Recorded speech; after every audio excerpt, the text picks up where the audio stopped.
Greetings. So I did have a bit of a story that's tied into sort of like a lesson that I received or I took in. What do you do with lessons?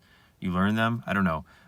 So pretty recently at work, I had a discussion with one of my bosses, and real quick too, like one of the cooler parts about the job that I find myself working, because I've mentioned past couple videos, I started a new job fairly recently.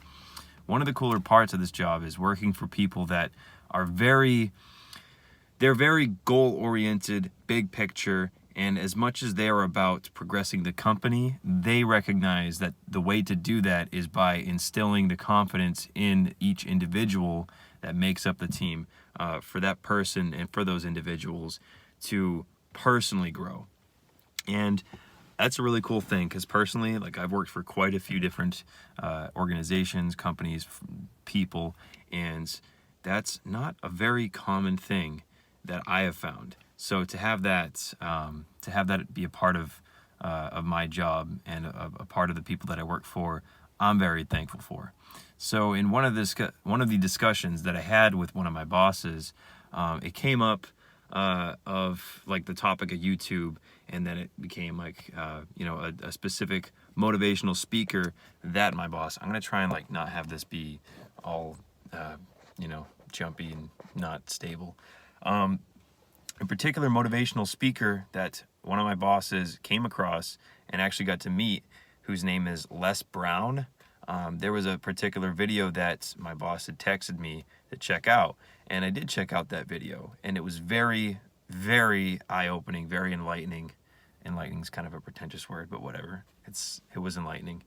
And one of the quotes that stuck out to me, or one of the things that became like a quote, was, I'm more or less paraphrasing, but it is that it is better to be prepared without an opportunity than to have an opportunity and not be prepared for it. And that really stuck with me. And now back to the story that I mentioned that tied into that lesson. So a few years ago, when I was on the YouTube as a career trail, I found myself in Brooklyn, New York, co-hosting like a game show for like a pre-game type event, for a company that was sponsoring like a comedy event that was headlined by Reggie Watts, who you may have heard of. He's the comedian slash like musician that's got like the huge hair. If you just look him up, he's probably someone at the very least, if you hadn't heard of him, you've seen him before in some way. He's also an actor, I believe. But this was my first time watching Reggie Watts live, was at this event. And it was a very, very just unique experience. Like, as much as he was a comedian, he was a musician. And just the way that he conducted his show was just so unique. I had never seen a performance like that. It was definitely like its own type of show. It's almost like it was a variety show. But it was a great time. And when I was watching the show, as he was wrapping up, I was with one of the like executives, as fireworks going off, with one of like the executives, like one of the head people of this company that was sponsoring that event, who had brought in me, to co-host this game show. And we were talking about the performance. I was like, yeah, like, this is my first time seeing this guy. I love it. Like, this is awesome. And he turned to me and he said, like, kind of like, nonchalantly, he was like, well, I can get you up there with him right now. And I like looked at him in this moment of like, it was almost panic. Like, I didn't know what to do with it. It was almost like, there's some expression that it's escaping me right now.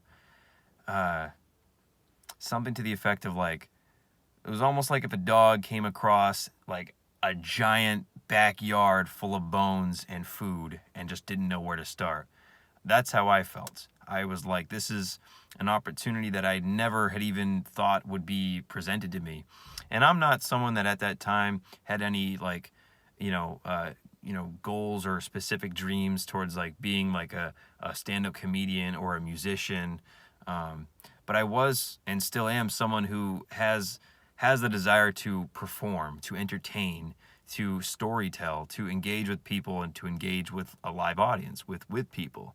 And so that much was definitely I had in common with Reggie Watts, who I was seeing for the first time. But I turned to this guy, this guy who invited me there, who offered like to get me on the stage with this famous comedian slash musician, and I said something like, maybe next time.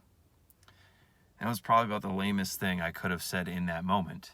And obviously there was no next time. But it brings me to this quote, this lesson that I learned once again, that again, it is better to be prepared without an opportunity than to have an opportunity and not be prepared for it. And I think that's something that was just worth sharing at this time. You really need to work on yourself and get yourself ready, because there might not be an opportunity out there for you right now. Maybe you're a painter and you haven't gotten that big art show you can show your stuff at, or maybe you're a great guitarist and there's no gig for you right now. But if you focus on what you can control, how good you are of a guitarist, how much you practice, the songs you write, just the time you put in, eventually that opportunity will present itself. And what you want to be able to make sure of is that you have it, you have that confidence, you have that belief in yourself to take control, to seize that opportunity. And so once again, it is better to be prepared without an opportunity than to have an opportunity and not be prepared for it. So that's what I got for y'all. And I sincerely hope you all have your own Reggie Watts live on stage moment. And if you do have that moment, just take it. Don't be afraid. Just go after it. Peace.